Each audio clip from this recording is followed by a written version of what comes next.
دنیا میں ایک ہمارا مقصد ہے اور ایک ہماری ضرورتیں ہیں. ایک ہمارا مقصد ہے اور ایک ہماری ضرورتیں ہیں. بہت عرصے کی بات ہے کہ میں سوتا ہوں گا جیسے کہ بچہ بیٹھا ہوا ہے. تو ہمارے ایک بزرگ تھے، ہندوستان سے تشریف لایا کرتے تھے، حضرت جی مولانا انعام الحسن صاحب رحمۃ اللہ علیہ. میں نے زندگی میں جب پہلی مرتبہ انہیں دیکھا اور ان کا بیان پہلی مرتبہ سنا تو یہ بات تھی ان کی کہ زندگی کے اندر کچھ انسان کی زندگی کے مقصد ہیں اور کچھ انسان کی زندگی کی ضرورتیں ہیں. مقصد پر ضرورتیں قربان کی جاتی ہیں. مقصد جو ہوتا ہے اس پر ضرورتیں قربان کی جاتی ہیں. ضرورتوں پر مقصد قربان نہیں ہوتا. اگلی بات میں سمجھانے کے لیے اپنی طرف سے عرض کر رہا ہوں کہ ایک آدمی یہاں سے ٹرین میں بیٹھا، اس نے لاہور جانا ہے. اس کا مقصد کیا ہے کہ لاہور جائے گا. راستے میں اس کی ضرورت ہے، پانی بھی پینا ہے اس نے. راستے میں اس کی ضرورت پڑے گی تو اس نے چائے بھی پینی ہے. راستے میں ضرورت پڑے گی تو کھانا بھی کھانا ہے. بعض اوقات ایسا ہوتا ہے کہ آدمی کے کپڑے خراب ہو جاتے ہیں، وہ کوئی ایسے کپڑے خراب ہو گئے تو کپڑے بھی بدل لیں، وہ تو وہ کپڑے بھی بدل لے گا، کھانا بھی کھا لے گا. لیکن اگر وہ پانی پی رہا ہے، باہر اترا پانی پینے کے لیے، پانی پی رہا ہے اور گاڑی چل پڑی تو وہ پانی کو چھوڑ دے گا، گاڑی پکڑے گا. یہ نہیں کہ مجھے پیاس لگی ہوئی میں پانی پی لوں. اگر وہ پانی پیتا رہے گا، گاڑی چلی جائے گی تو سب کہیں گے تو بے وقوف ہے. جب تو نے دیکھا تھا گاڑی جا رہی ہے تو چھوڑ کے تو سوار ہو، پانی اگلے اسٹیشن پہ پی لیو. پانی پھر پیا جا سکتا تھا، گاڑی نہیں چھوڑنی تھی. چائے پی رہے تھے، چائے والے کو کہا بھائی چائے بناؤ. اس نے تیار کی، اب ادھر سے چائے اس نے ڈالی، ادھر سے گاڑی سٹارٹ ہو گئی. تو وہ پیسے بھی دے گا چائے والے کو کہ بھئی چلو تم نے چائے بنائی تھی، یہ لو پیسے، اور بھئی بس میں جا رہا ہوں. کیوں؟ اس نے کراچی جانا ہے، کراچی جانا اس کا مقصد ہے. چائے پیتے پیتے کہے گا نہیں یار میں تو چائے پی رہا ہوں، گاڑی نہیں چھوڑے گا. تو ہماری سب کی زندگی کا جو مقصد ہے وہ اللہ کو راضی کرنا ہے. اللہ کو راضی کرنا، اللہ کو خوش کرنا، یہ ہماری زندگی کا مقصد ہے. اس کو کسی بھی صورت میں قربان نہیں کیا جائے گا. اگر کسی مسئلے پر کہیں پر ہماری ضرورت آگے پیچھے ہو رہی ہے اور مقصد قربان ہو رہا ہے تو ہم ضرورت کو چھوڑ دیں گے، ضرورت کو قربان کریں گے، مقصد کو قربان نہیں کریں گے. ہمارا مقصد زندگی اللہ کو پہچاننا ہے. اللہ کو پہچاننا، اللہ کی عبادت، اللہ کی اطاعت، اللہ کی فرما برداری، اللہ کی بندگی، اللہ کی غلامی. وَمَا خَلَقْتُ الْجِنَّ وَالْإِنسَ إِلَّا لِيَعْبُدُونَ. علماء نے اس کی تشریح کی إِلَّا لِيَعْرِفُونَ. اللہ کو پہچانو. تمہیں ہم نے جنوں اور انسانوں کو جو پیدا کیا ہے وہ ما اريد منهم من رزق، تمہارے سے رزق کموانا نہیں چاہتے کہ تم کھیت لگاؤ. یہ ضرورت کی چیز ہے. مارکیٹیں لگانا، کھیت بنانا، پیسہ بنانا، اس کے لیے نہیں بھیجا تمہیں. تمہارا مقصد زندگی، تمہارا غم زندگی، زندگی کا غم. آج ہم بچہ پیدا ہوتا ہے، اس کو پیدا ہوتے ہی یہ غم سکھاتے ہیں کہ یار تو نے دنیا میں کیا بنو گے؟ بڑا آدمی بنوں گا. وہ بڑا آدمی کون ہوتا ہے؟ جس کے پاس پیسہ زیادہ ہو. بڑا آدمی کون ہے؟ جس کے پاس پیسہ زیادہ ہے. بڑا آدمی کون ہے؟ جس کے پاس عہدہ بڑا ہے. بڑا آدمی کون ہے؟ جس کے پاس گھر بڑا ہے. بڑا آدمی کون ہے؟ یہ ہماری تشریحات اور ہماری تعریفات بڑے آدمی کی ہیں کہ جس کے پاس گاڑی بڑی ہے، جس کے پاس گھر بڑا ہے، جس کے پاس پیسہ زیادہ ہے، یہ بڑا آدمی ہے. اور بچے کو بچپن سے سکھا رہے ہیں تو انہیں بڑا آدمی بننا ہے. جب ہم بچوں کو بچپن سے یہ سکھاتے ہیں تو جب بچے بڑے ہو جاتے ہیں تو وہ بڑے ہو کر یہ ہم روز کا دیکھ رہے ہیں. وہ اپنے ماں باپ کو بھی دھکا دے دیتے ہیں. وہ کہتے ہیں بھائی ہم نے تو بڑا آدمی بننا ہے. بڑا آدمی بننے میں اگر ماں رکاوٹ بنتی ہے تو ماں کو چھوڑ دے گا. بڑا آدمی بننے کے اندر اگر باپ رکاوٹ بنتا ہے تو باپ کو چھوڑ دے گا. بڑا آدمی بننا ہے. نہ باپ کی پرواہ، نہ ماں کی پرواہ، نہ رشتہ داروں کی پرواہ، کسی چیز کی پرواہ نہیں. اس کو صرف ایک چیز کی پرواہ کہ میں نے بڑا آدمی بننا ہے. ہمارے ایک بزرگ وہ سنا رہے تھے کہ ایک بڑا آدمی، اور میں لاہور میں رہتا تھا تو وہاں پہ ہم دیکھتے ہوتے تھے کہ باپ کو چھوٹا گھر سے باہر کمرے میں رکھا ہوا. وہ ہمارے جماعت ساتھی گئے ملنے کے لیے تو وہ آئے، وہ بیچارے ہاتھ کریں آگے ملانے کے لیے، ان سے ہاتھ ملانے لگے تو وہ جو بیٹا نہیں ان کو ہاتھ نہ ملانا، ہاتھ نہ ملانا. جماعت والے پریشان ہو گئے کہ پتہ نہیں کیا مسئلہ بھائی، کیوں نہیں ہاتھ ملانا؟ بھائی کیوں نہیں ملانا؟ کہ یہ ہاتھ کسی کو پکڑ لیں چھوڑتے نہیں ہیں. بیچارے رو رہے ہیں.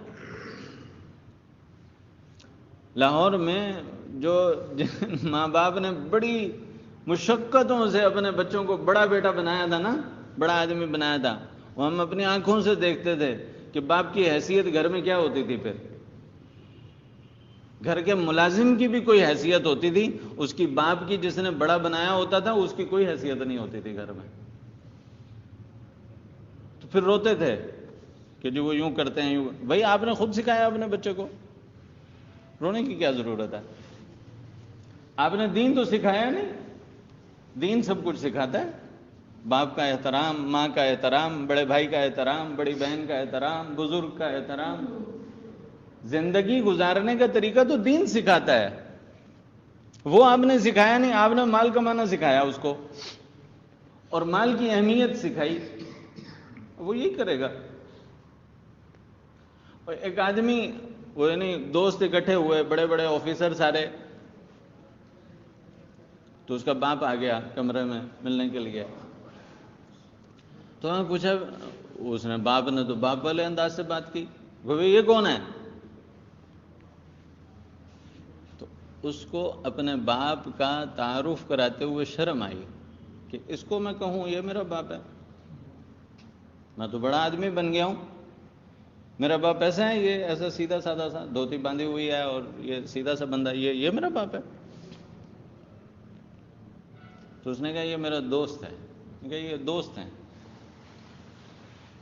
یہ میرا دوست ہے.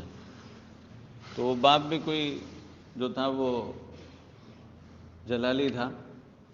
اس نے کہا نہیں، میں اس کا نہیں، اس کی ماں کا دوست ہوں.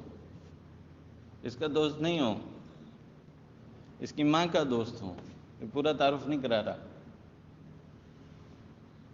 اب پریشان ہونے کی کیا ضرورت ہے؟ اب جلنے کوڑنے کی کیا ضرورت؟ ہم اپنے بچوں کو بچپن سے سکھا رہے ہیں کہ پیسہ پیسہ پیسہ، گاڑی سواری. اور بھائی بچے ہماری باتیں نہیں سنتے. بچے دیکھتے ہیں کہ ایک آدمی ہے وہ سیدھا سادہ سا ہے، وہ ہمارے گھر میں آیا، اس کے پاس پیسہ نہیں ہے، کچھ نہیں ہے، اس سے گھر والے کیسے مل رہے ہیں. اور ایک آدمی ہے وہ گاڑی پہ آیا، وہ پیسے والا آیا، اس سے ہمارے گھر والے کیسے مل رہے ہیں.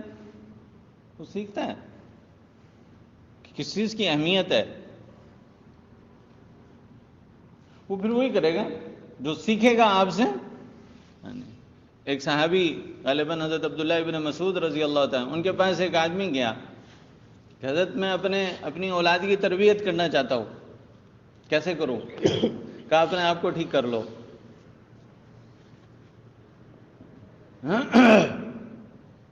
ایک ساتھی کہنے لگے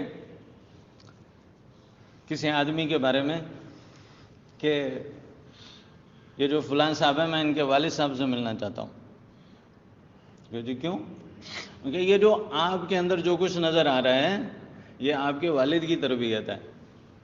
وہ نظر آئیں یا نہ آئیں، لیکن یہ جو کچھ آپ کے اندر نظر آ رہا ہے یہ آپ کے والد کی تربیت ہے. اور آپ کی تربیت آپ کی اولاد میں نظر آئے گی. آپ نے کیسی تربیت کی وہ آپ کی اولاد میں نظر آئے گی. کیا سکھایا تم نے انہیں؟ تو میرے بھائیوں دوستو، ہماری زندگی کا مقصد کیا ہے؟ یہ سب سے پہلی چیز ہے. ہم پیدا کیوں ہوئے ہیں؟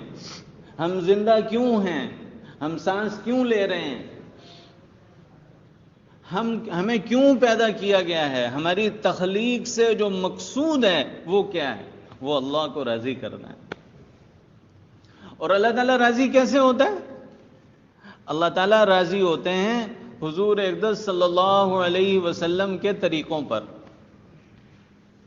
آسان سی بات ہے. اللہ تعالیٰ کیسے راضی ہوتے ہیں؟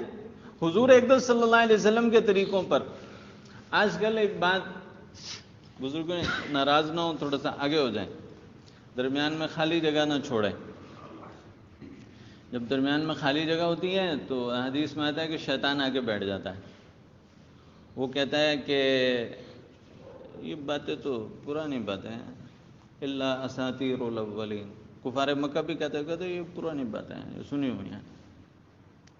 اذا تتلی علیہ آیاتنا، جب ان کو وہ آیتیں پڑھ کر سنائی جاتی نہیں، وہ کہتے اساطیر الاولین، پرانی باتیں ہیں، آپ کو نئی بات کرو،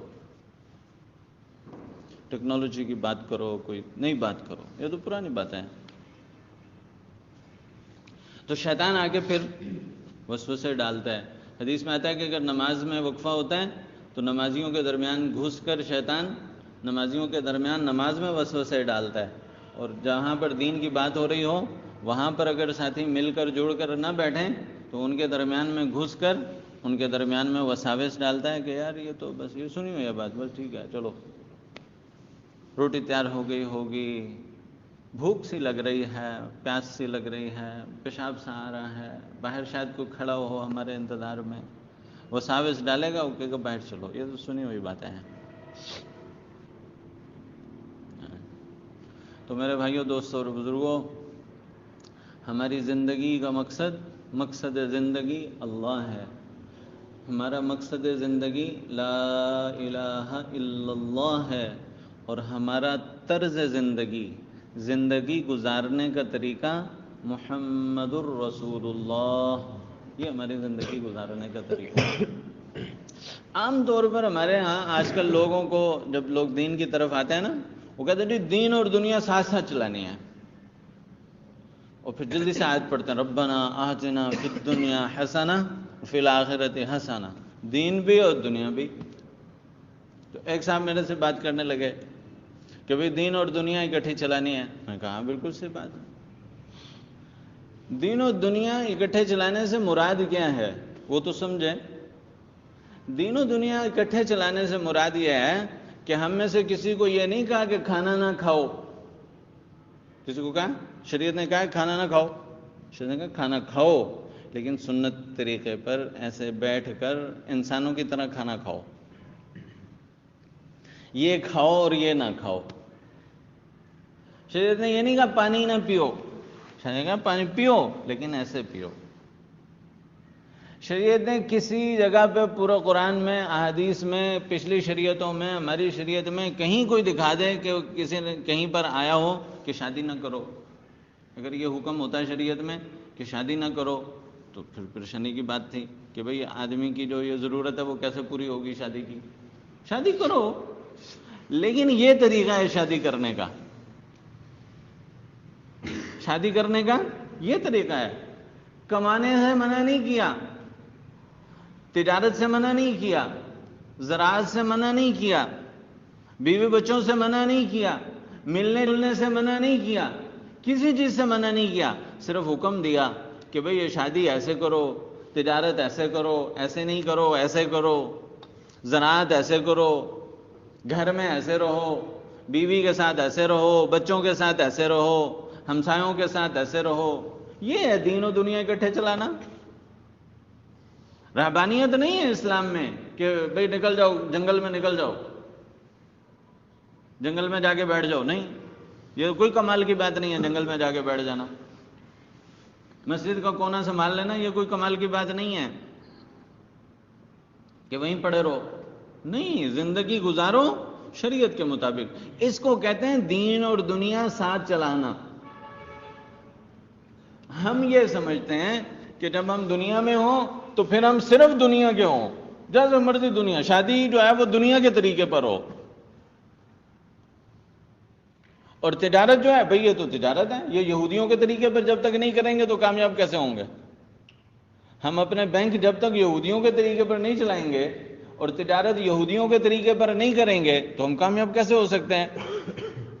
اور بھئی ہم تعلیم جب تک جس طرح سے عیسائی حاصل کر رہے ہیں تعلیم ویسے حاصل نہیں کریں گے تو ہمیں تعلیم کیسے ملے گی؟ تعلیم حاصل کرنے کے لیے پہلے انگریز بننا پڑے گا، عیسائی بننا پڑے گا، پھر جا کر ہمیں تعلیم ملے گی۔ یہ خیال غلط ہے بھائی۔ جو بھی زندگی کا حکم ہے اس کو اللہ کا حکم دیکھ لو، حضور کا طریقہ دیکھ لو، اس کے مطابق کرو، یہ دین اور دنیا اکٹھی ہے۔ یہ نہیں کہ جب مسجد میں آئے تو دنیا چھوڑ دو، دنیا کے لیے کوئی علیحدہ زندگی ہے، دین کے لیے علیحدہ زندگی ہے، نہیں، دین دنیا ایک ہے۔ ہمارے بزرگ کہتے ہیں کہ مسلمان کبھی دنیا دار ہوتا ہی نہیں۔ وہ بعض لوگ کہتے ہیں کہ ہم دنیا دار ہیں، مسلمان دنیا دار نہیں ہوتا، مسلمان دنیا دار ہے ہی نہیں۔ دنیا دار وہ ہے جو دنیا کو دیکھ کر چلتا ہے، جو اللہ کو دیکھ کر چلتا ہے وہ دنیا دار کیسے ہو گیا؟ وہ دکان پہ بیٹھا ہوا بھی دیندار ہے۔ علماء نے لکھا ہے، آپ کو عجیب بات بتاؤں، علماء نے لکھا ہے کہ ایک آدمی پھیری لگا رہا ہے، پھیری، ہاں جی، چھان ٹکر بیچ لو، ہاں جی، ٹین ڈبے بیچ لو، یا کوئی اور پھیری لگا رہا ہے، تو علماء نے لکھا ہے کہ ذکر کی ضربیں لگاتے ہیں، یا ذکر کرنے کا جتنا نور ہے اتنا نور اس آدمی کو یہ آوازیں لگانے پر مل رہا ہے۔ تسبیح اور ذکر کرنے کا جو نور ہے وہ نور اس آدمی کو مل رہا ہے جو شریعت کے مطابق آواز لگا رہا ہے اپنا پیٹ پالنے کے لیے۔ یہ دین و دنیا اکٹھی ہے، پھر ہی لگا رہا ہے، لیکن یہ دین ہے، یہ تسبیح ہے، یہ ذکر ہے، یہ عبادت ہے۔ دکان پہ بیٹھے ہیں، عبادت میں بیٹھا ہے، دفتر میں بیٹھے ہیں، عبادت میں بیٹھا ہوا ہے۔ آخری بات آپ سے عرض کروں، اس سے آگے کوئی چیز ہے نہیں کہ انسان جہاں جا کر انسان اپنی انسانیت بھی بھول جاتا ہے۔ انسان کے اندر ملکوتی صفات بھی ہیں، فرشتوں والی صفات بھی ہیں، اور انسان کے اندر بہیمانہ اور حیوانہ صفات بھی ہیں۔ تو انسان دو جگہ ایسی ہیں جہاں پر انسان عبادت کا اور اللہ کے حکم کو پورا کرنے کا سوچ بھی نہیں سکتا۔ ایک انسان جب بیت الخلاء میں جاتا ہے تو وہاں پہ کوئی عبادت ہے؟ وہ سنت کے مطابق چلے جاؤں وہ بھی عبادت میں شمار کی جائے گی، اس کا اجر ہے، اس کا ثواب ہے۔ اور انسان کا جو ازدواجی تعلق ہوتا ہے وہاں پر کوئی عبادت سوچی جا سکتی ہے، لیکن شریعت نے اس کا حکم بتا دیا ہے، اس کے مطابق کرو، وہ بھی عبادت ہے۔ صحابہ پریشان ہو گئے، یا رسول اللہ عبادت؟ کہا ہاں عبادت، یہ بھی عبادت ہے۔ تو ہمارا شریعت، ہمارا دین تو ایسی جگہ، یعنی انسان سوچ نہیں سکتا جس چیز کو، وہ بھی عبادت بنا رہا ہے، اس کو بھی دین بنا رہا ہے۔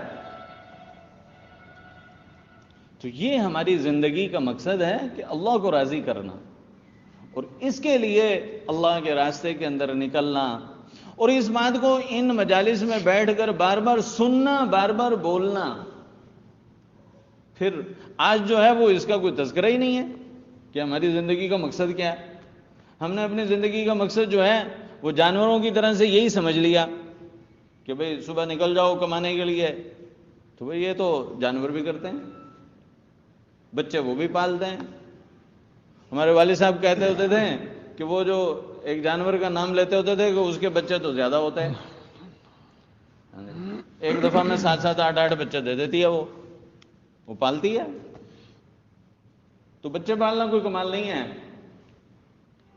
شادی کر لینا کوئی کمال نہیں ہے، بچے پالنا کوئی کمال نہیں ہے۔ اور کوئی کاروبار کر لینا یہ کوئی کمال نہیں ہے. کمال یہ ہے کہ اللہ کو راضی کرنا. انسان میں اور حیوان میں فرق ہے. حیوان جو ہے اس کو اپنا مقصد زندگی پتہ ہی نہیں. حدیث میں آتا ہے ایک جو بیل تھا اس کو ایک جگہ باندھا ہوا تھا, وہاں سے کھول کے دوسری جگہ باندھ دیا. اس کو نہیں پتا مجھے وہاں کیوں باندھا تھا, اس کو نہیں پتا مجھے وہاں کیوں باندھا. انسان اور مسلمان اس کو فوراً پتہ چلتا ہے کہ اللہ کا حکم ہے. سبح هلل يا الله يا الله أحيا